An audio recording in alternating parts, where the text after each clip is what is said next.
ठंडी हिमालय की गोद में बसा था एक शांत मठ। वहां रहते थे बुद्ध के अनुयायी, शांति और ज्ञान की तलाश में डूबे हुए। उनके बीच थी आनंदी, एक युवा बौद्ध भिक्षुणी। आनंदी की आंखों में जिज्ञासा चमकती थी, लेकिन मन में छिपी थी एक बेचैनी। वो अपनी साधना में ज्ञान के मार्ग पर आगे बढ़ने के लिए प्रेरणा ढूंढ रही थी। एक दिन आनंदी मठ के पीछे स्थित बगीचे में ध्यान कर रही थी। वहां एक छोटा सा मुरझाया हुआ पौधा उसकी नजरों में आया। उसकी पत्तियां सूखी थीं, उसकी शाखाएं झुकी हुई थीं। आनंदी को उस पौधे की दशा देखकर दुख हुआ।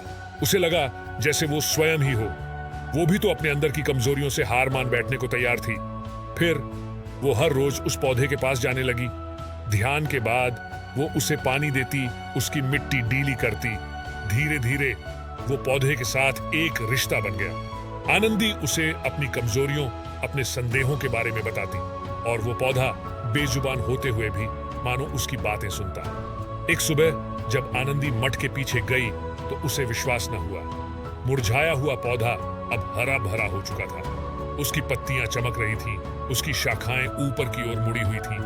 हवा में फूलों की खुशबू फैली हुई थी। उस पल आनंदी को समझ आ गया, जैसा वो उस पौधे की देखभाल कर रही थी, वैसे ही उसे भी अपनी आंतरिक कमजोरियों की देखभाल करनी थी। उसे अपने संदेहों को दूर हटाना था, अपने डर को मिटाना था।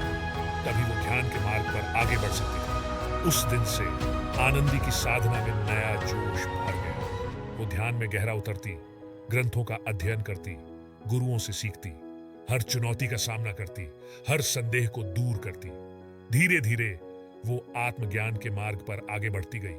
बुद्ध के उपदेशों का अर्थ समझने लगा, निर्वाण की ओर बढ़ने लगी और उस बगीचे में खिलता हुआ छोटा सा पौधा हमेशा उसकी प्रेरणा बना रहा।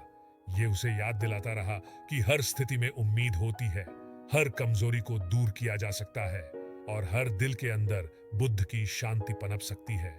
ये कहानी, आनंदी की कहानी, आपको भी प्रेरित करेगी। ये आपको सिखाएगी कि हार मानने की बजाय अपने अंदर की ताकत को जगाना चाहिए, अपने संदेहों को दूर करना चाहिए और ज्ञान के मार्ग पर निरंतर चलते रहना चाहिए।